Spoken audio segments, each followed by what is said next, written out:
ब्रह्मा जी का रुद्रदेव से सती के साथ विवाह करने का अनुरोध, श्री विष्णु द्वारा अनुमोदन और श्री रुद्र की इसके लिए स्वीकृति। ब्रह्मा जी कहते हैं, श्री विष्णु आदि देवताओं द्वारा की हुई उस स्तुति को सुनकर सबकी उत्पत्ति के हिमभूत भगवान शंकर बड़े प्रसन्न हुए और जोर जोर से हंसने लगे। मुझ ब्रह्मा और विष्णु को अपनी अपनी पत्नियों के साथ आया हुआ देखकर महादेव जी ने हम लोगों से यथोचित वार्तालाप किया और हमारे आगमन का कारण पूछा। रुद्र बोले, हे हरे, हे विधे, हे देवताओं और महर्षियों, आज निर्भय होकर यहाँ अपने आने का ठीक ठीक कारण बताओ। तुम लोग किस लिए यहाँ आए हो और कौन सा कार्य आ पड़ा है, यह सब मैं सुनना चाहता हूँ, क्योंकि तुम्हारे द्वारा की गई स्तुति से मेरा मन बहुत प्रसन्न है। मुने, महादेव जी के इस प्रकार पूछने पर भगवान विष्णु की आज्ञा से मैंने वार्तालाप आरंभ किया और कहा, देव देव महादेव, करुणा सागर प्रभु, हम दोनों इन देवताओं और ऋषियों के साथ जिस उद्देश्य से यहाँ आए हैं उसे सुनिए। वृषभध्वज, विशेषतः आपके लिए हमारा आगमन हुआ है, क्योंकि हम तीनों सहार्थी हैं। सृष्टि चक्र के संचालक के रूप में प्रयोजन की सिद्धि के लिए एक दूसरे के सहायक हैं। सहार्थी को सदा परस्पर यथायोग्य सहयोग करना चाहिए, अन्यथा यह जगत टिक नहीं सकता है। महेश्वर, कुछ ऐसे असुर उत्पन्न होंगे जो मेरे हाथ से मारे जाएंगे, कुछ भगवान विष्णु के, कुछ आपके हाथों नष्ट होंगे।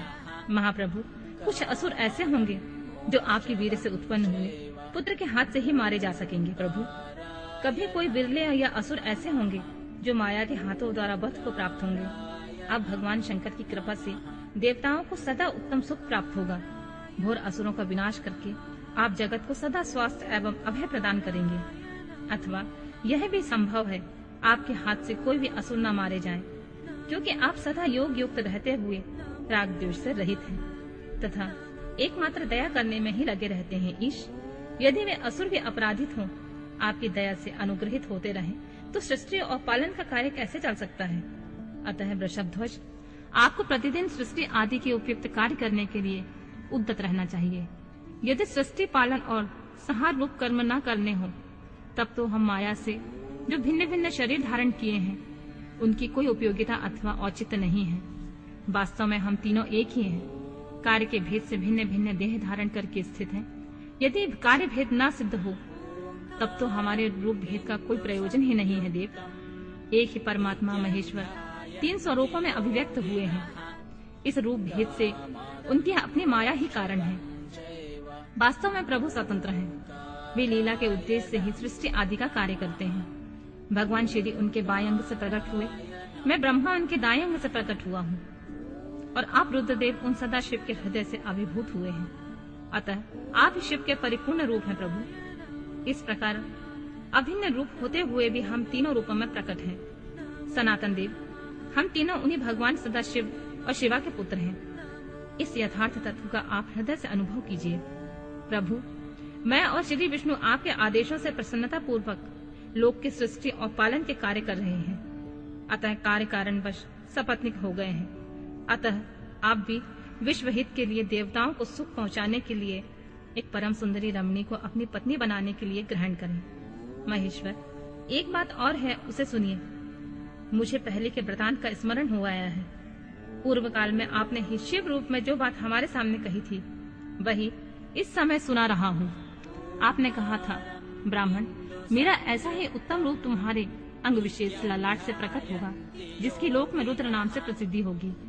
तुम ब्रह्मा सृष्टि करता हो गए, श्री हरि जगत का पालन करते हुए, और मैं सगुण रुद्र रूप होकर संहार करने वाला होऊंगा। एक स्त्री के साथ विवाह करके लोक के उत्तम कार्य की सिद्धि करूंगा।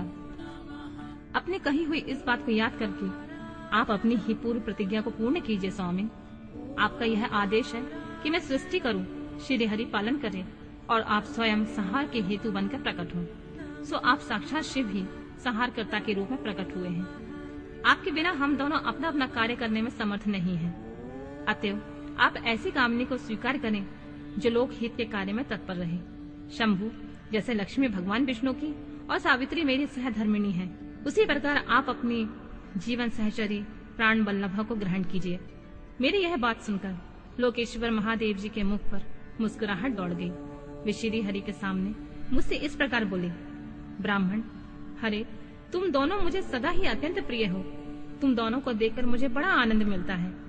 तुम लोग समस्त देवताओं में श्रेष्ठ तथा त्रिलोकी के स्वामी हो। लोक हित के कार्य से मन लगाए रखने वाले तुम दोनों का वचन मेरी दृष्टि से अत्यंत गौरवपूर्ण है। किंतु सुरश्रेष्ठ गण, मेरे लिए विवाह करना उचित नहीं होगा, क्योंकि मैं तपस्या में संलग्न रहकर सदा संसार से विरक्त रहता हूँ और योगी के रूप में मेरी प्रसिद्धि है, जो निवृत्ति में सुंदर मार्ग पर स्थित है। अपने आत्मा में ही स्मरण करता आनंद मानता हूँ।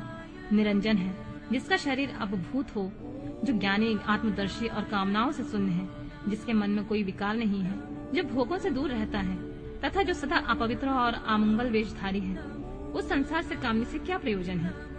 यह इस समय मुझे बताओ तो सही। मुझे और सदा केवल योग में लगे रहने पर भी आनंद आता है। ज्ञानहीन पुरुष यह ज्ञान को छोड़कर भोग को अधिक महत्व देता है। संसार में विवाह करना पराये बंधन में बंधना है। इससे बहुत बड़ा बंधन समझना चाहिए। इसलिए मैं सत्य सत्य कहता हूँ, विवाह के लिए मेरे मन में थोड़ी सी भी अभिरुचि नहीं है। आत्मा ही अपना उत्तम अर्थ अथवा स्वार्थ है।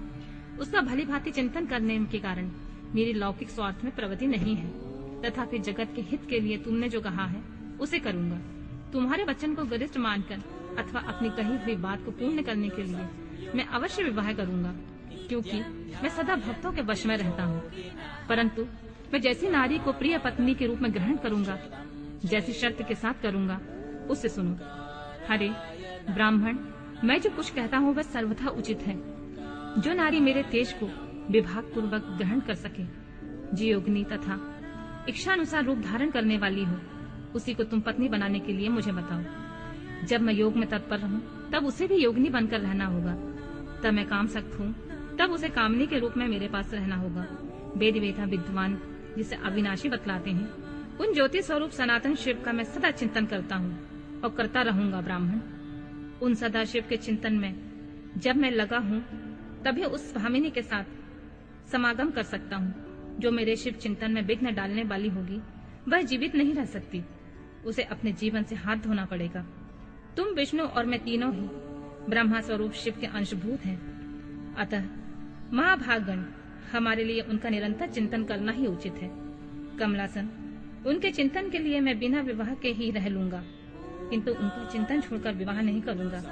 अतः तुम मुझे ऐसी पत्नी प्रदान करो जो सदा मेरे कर्म के अनुकूल चल सके। ब्राह्मण, उससे भी मेरी एक और शर्त है, उसे भी तुम सुनो।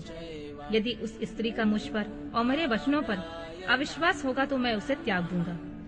उनकी यह बात सुनकर मैंने और श्री हरि ने मंद मुस्कान के साथ मन ही मन प्रसन्नता का अनुभव किया।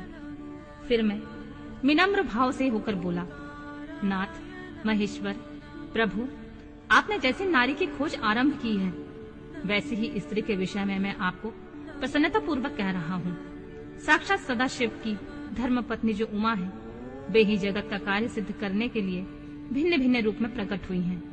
प्रभु, सरस्वती और लक्ष्मी, ये दो रूप धारण करके वे पहले ही यहाँ आ चुकी हैं। इनमें लक्ष्मी तो श्री विष्णु की प्राण वल्लभा हो गई हैं और सरस्वती मेरी अब हमारे लिए तीसरा रूप धारण करके प्रकट हुई हैं। प्रभु, लोकहित का कार्य करने की इच्छा रखने वाली देवी दक्ष पुत्री के रूप में अवतीर्ण हुई हैं। उनका नाम है सती। सती ही ऐसी भार्या हो सकती हैं जो सदा आपके लिए हितकारिणी हो।